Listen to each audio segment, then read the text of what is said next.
प्रश्न क्रमांक 9277. छापल्याप्रमाणे सभापती सभापतीमध्ये एक विनंती होती की जर सन्माननीय सदस्य दरेकर साहेबांची परवानगी असेल तर 2 आणि 3 नंबरचा प्रश्न हा समानच आहे, तर क्लब केला तर आपला सभागृहाचं आणि या प्रश्नोत्तराचा तासाचा वेळ वाचेल. तर त्याच्यामुळे मंत्री महोदय पण एकच आहेत.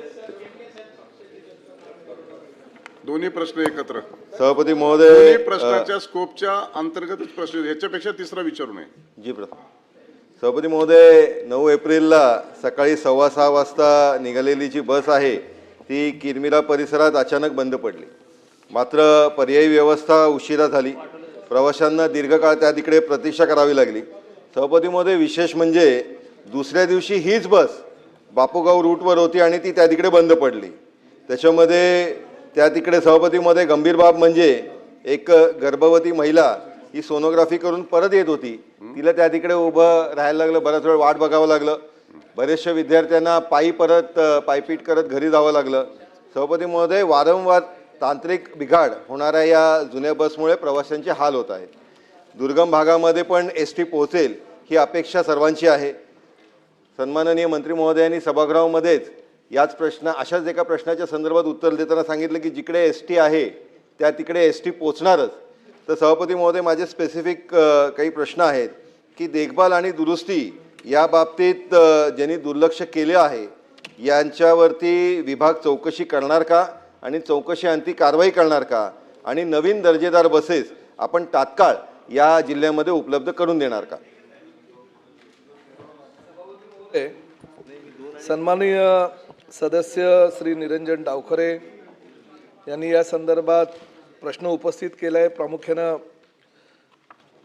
ह्या ग्रामीण भागामध्ये आणि प्रामुख्याने आदिवासी वस्तीवाड्या असलेल्या ह्या परिसरामध्ये ST जास्तीत जास्त मोठ्या प्रमाणात धावली जावी, किंबहुना गाव तेथे ST ही संकल्पना आपली सरकारची होती, रस्ता तेथे ST ही संकल्पना सुद्धा सरकारची, आणि मी परिवहन मंत्री आणि ST महामंडळाचा अध्यक्ष झाल्यानंतर त्या संकल्पनेमध्ये अजून भर टाकली आणि ST तेथे ST म्हणजे आपला शेड्यूल ट्राईब आदिवासी वर्ग ज्या परिसरामध्ये राहतो, खेड्यापाड्यामध्ये आणि दऱ्याखोऱ्यामध्ये, त्या ठिकाणी सुद्धा ST पोहोचली पाहिजे ह्या मताचा मी आहे, आणि तसा सुतोवाच सुद्धा मी सभागृहामध्ये अनेक वेळा केलेला आहे.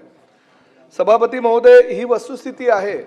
ते सन्माननीय सदस्यांनी जे सांगितलं होते की आपल्याकडे काही काळ बसेस घेण्याचं प्रमाण हे फार कमी झालं होतं, किंबहुना गेल्या 7 ते 8 वर्षामध्ये आपण नवीन बसेसच घेतल्या नव्हत्या.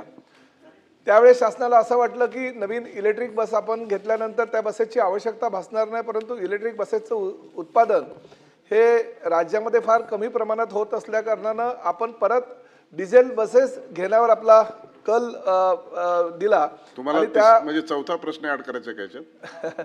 नाही, मी पुढे म्हणजे तोच 2 आणि 3 मध्ये इलेक्ट्रिक बसचा अंतर आणि त्या माध्यमातून तो विषय वेगळा आहे. परंतु आधी सभापती महोदय, आपल्याकडे जुन्या झालेल्या बस होत्या आणि एका बसेसची मर्यादा ही 15 वर्षापर्यंत आपण त्या बसेस चालून घेतो, आणि त्यामुळे ह्या जुन्या बसेस होत्या खेड्यापाड्यामध्ये, दऱ्याखोऱ्यामध्ये, आणि प्रामुख्यानं रस्ते ग्रामीण भागातील आपल्यालाही कल्पना आहे काय परिस्थिती असते त्या रस्त्यांची, आणि त्या रस्त्यांच्या दुरावस्थेमुळे STचं नुकसान आहे फार मोठ्या प्रमाणात व्हायला लागलं, किंबहुना बऱ्याच ST ह्या बंद पडताना आपल्याला आढळत होत्या, आणि त्यामुळे परत एकदा आपल्याला डिझेलच्या बसेस घ्याव्या लागल्या. आणि त्या माध्यमातून आपलं सरकार आल्यानंतर सर्वप्रथम आपण 2640 ह्या डिझेलच्या बसेस घेतल्या. त्यानंतर अजितदादा उपमुख्यमंत्री आणि अर्थमंत्री असताना मी त्यांच्याकडे संकल्पना व्यक्त केली की आपल्याला दर वर्षाला 5000 ह्या बसेस घ्यावे लागतील, आणि परत एकदा 3000 बसेस घेतल्या, आणि आता 5000 बसेस अशा मिळून आपण 8300 बसेस ह्या ST महामंडळाच्या घेतोय. प्रामुख्यानं ही वस्तुस्थिती आहे की काही प्रमाणामध्ये रस्ते आणि दऱ्याखोऱ्यामध्ये त्या जुन्या बसेस गेल्यामुळे ते बंद पडण्याचं प्रमाण होतं, ही वस्तुस्थिती आहे. आणि आपण म्हणालात की तांत्रिक कर्मचाऱ्यावर कारवाई, परंतु माझं अशी आपल्याला सभागृहाला विनंती आहे की शेवटी त्याची काही चुकी नाही, कारण 15 वर्षाच्या त्या ST बसेस होत्या आणि काही प्रमाणामध्ये त्या बंद पडल्या, ही वस्तुस्थिती मी नाकारता येणार नाही. परंतु कर्मचाऱ्यावर कारवाई करण्याच्या ऐवजी त्याच्याकडनं काम चांगलं करून घेण्याची आपली पद्धती, आणि तशी पद्धती आपण अंमलात आणू. आणि त्यांनी जो दुसरा महत्त्वाचा मुद्दा उपस्थित केलेला आहे की त्या ग्रामीण भागामध्ये ST तुम्ही नवीन देणार का, मी आता 30 बसेस तर आजच सभागृहामध्ये जाहीर करतोय, ती ग्रामीण भागामध्ये 30 बसेस आपण ST महामंडळाच्या ताबडतोब त्यांना महिनाभरामध्ये देऊ. परंतु त्याचबरोबर अजूनही भविष्यामध्ये काही बसेस लागल्या तर आपण काळजी करू नका. आपण बसेस मागताना थकाल परंतु मी द्यायला थकणार नाही अशी परिस्थिती मी आज एसटी महामंडळाची केलेली आहे. अनिकेत तटकरे. 2 आणि 3 क्लब केलंय त्यामुळे सभापती मध्ये ठेवतो ना.